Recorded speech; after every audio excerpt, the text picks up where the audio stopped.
What's up, everybody? It's the Digital World Podcast, and let's get right into it today. So, there's this clip by Mike Green who's being interviewed, and I'll let you decide what you think about what he has to say. And who are actually involved in this. And you dig in and you start saying, is Bitcoin increasingly used for transactions? The answer is no, it is not. Right? Is Bitcoin disproportionately used for money laundering activity, drug activity, paying for various forms of nefarious actions? Yes, it is. Right? It represents the lion's share of the activity. And if you dig into it and you look at it and you correctly do the analysis and you recognize that transactions shouldn't include things like exchanges, right, where it's one person buying some Bitcoin and another person selling Bitcoin, that's not actually a use of money. Right? That's just speculative activity. That's not, if to do the same math on the US dollar, it's not $20 trillion in GDP that you should compare to, or $20 trillion of monetary supply, right? Base money supply. It's 700 to 800 trillion dollars worth of transactions that occur in any given year that actually result in that $20 trillion of economic activity, right? The Bitcoin universe really only has somewhere in the neighborhood of $400 million a year in actual transaction activity. It's meaningless. It's totally meaningless. It could go away tomorrow, and the only thing that would change is there would be a bunch of really ticked off people who kept their life savings in it. They'd be very mad online.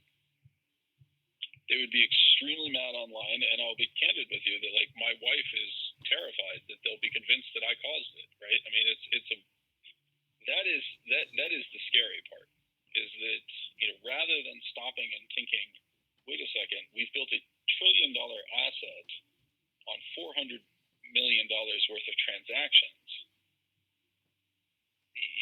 that's absurd. Right? It's no different than Tesla stock, or, and people may disagree with me on Tesla stock, so, pick something else, GameStop, right? $25 billion worth of market cap on a, company that is losing money. Now, one thing that I found interesting that he said is that they've built a $1 trillion asset with only 400 million in transactions. So that's interesting. Also, you should check out my other video in which I did, and where he's having a conversation with Pompliano, and he lays some very interesting points. Yeah, you may agree or disagree depending on what side of the fence you are, but you should check it out and come up with an opinion for yourself. But I think there are very insightful conversations that they had, and I would definitely be aware of what you own in this space, because it's very speculative in nature. Now I want to move on to this point. I thought this was interesting. If Ripple gave me a $1 million XRP bonus tomorrow, I would have no choice but to sell about half of it very quickly, because my marginal tax rate, federal and state, for earned income is around 50%. That would leave me more long XRP than I am now, but I would be selling. And this is David Schwartz who said this. Now Mickey B. Fresh responded, why sell? Instead issue your XRP 101 onto Flare as FXRP to earn daily Spark rewards, which then I delegate to earn more Spark, while simultaneously deposit FXRP into Vault System, the probity that Mickey B. Fresh has been talking about, as collateral to fully decentralized $1 peg stablecoin to convert to equity on Flare or back to XRPL. And this person responded, he's talking about documented earning that is tax. So to pay that tax, he would have to sell 50%. He could never earn enough to pay the tax liability, and even the earned asset technically is taxable as well. So based on what he would receive from his XRP bonus, he'd have to pay around 50%, or is what I understand. But it's interesting to see this conversation, this dialogue, and how that would turn out. I thought you guys might find that interesting, and you might have your opinions, so I'd like to hear what you guys think. And on other news, we see that Banco Hipotecario of El Salvador revealed that they're a new Ripple customer. And it says that the annual report reveals that the state-owned bank started using the RippleNet for real-time cross-border payments. So that's interesting. And finally, we see here John Deaton said, this is why exchanges aren't going to relist XRP based on only the SEC's attorney's comments in court. Okay, you see, Section 4 exemptions only apply to a security subject to registration under Section 5. The SEC lawyer was very misleading when he answered Judge Netburn. Okay, and so he posted this.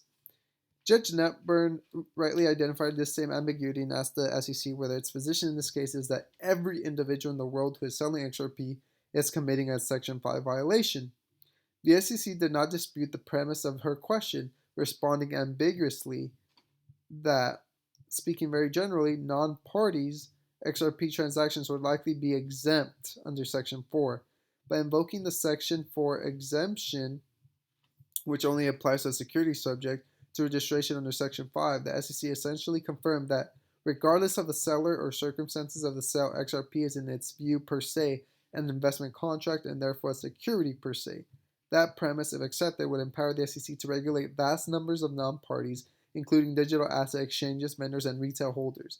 This directly threatens the interests of interveners whose ability to transact in XRP could be impaired, even though there's nothing about their conduct that, and so forth and so on.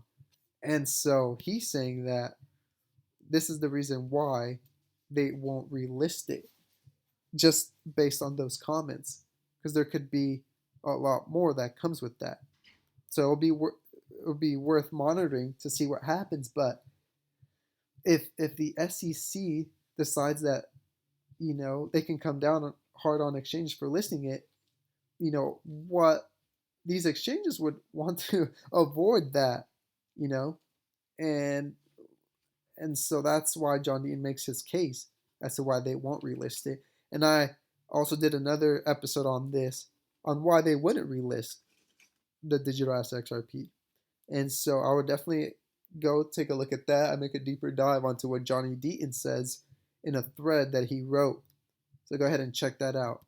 Now, another thing he said is, if a network on which a token is to function is sufficiently decentralized, where purchasers would no longer reasonably expect a person or group to carry out essential managerial or entrepreneurial efforts, the assets may not represent an investment contract. That was Hinman in 2018, the same person who said Ethereum was not a security. And he's replying to, or re-quoting the tweet that Jeremy Hogan wrote, that tokens that are already in widespread use on a decentralized network presumably are not securities, which was from Commissioner Peirce. And so we have a big mess in this case, and it's going to take some time until this is resolved. And we're asking, and a lot of YouTube influencers are asking, where's Gary Gensler? And so it'll be interesting to see, once he's voted in as to the SEC, what his thoughts will be. And it may not be until there's some kind of settlement or some kind of decision on this case that he comes on in, or I don't know. It's definitely worth monitoring. But right now, we're seeing that once this digital asset XRP gets its regulatory clarity, it'll be the first of the space to officially be regulatory compliant, and that'll be something to keep watch for, because if it is, then we're going to see all these digital assets be scrambling for that clarity as well. And so where will all the money flow, whether that be traditional markets or other institutions? Where will that money flow? Into XRP. And that's when we'll see influx of money. Now, I actually tweeted this a while back, and I was discussing the probability that we don't see a run-up in price until XRP gets its clarity. I said, if XRP goes on a tear to $10, its market cap would be approximately $500 billion. At that point, I would have flipped Ethereum, and may be well on its way to flip Bitcoin. If this happens, it would cause a lot of commotion, a lot of noise. And I'm of the opinion that if this is the case, then this bull run for XRP may not start until there's regulatory clarity on it. Then all tides will rise with XRP. And if we keep on this notion that it's going to rise at $10 with mere speculation, I don't know about that, because its market cap would be $500 million. Okay? And I think that if it is the first to be regulatory compliant and it has its clarity, aside from all these digital assets in the space, all the money is going to flow into it, and we may see a higher price than $10. You can bet on that. And all those assets that are not compliant, because I think XRP will set the standard for everything else in this space.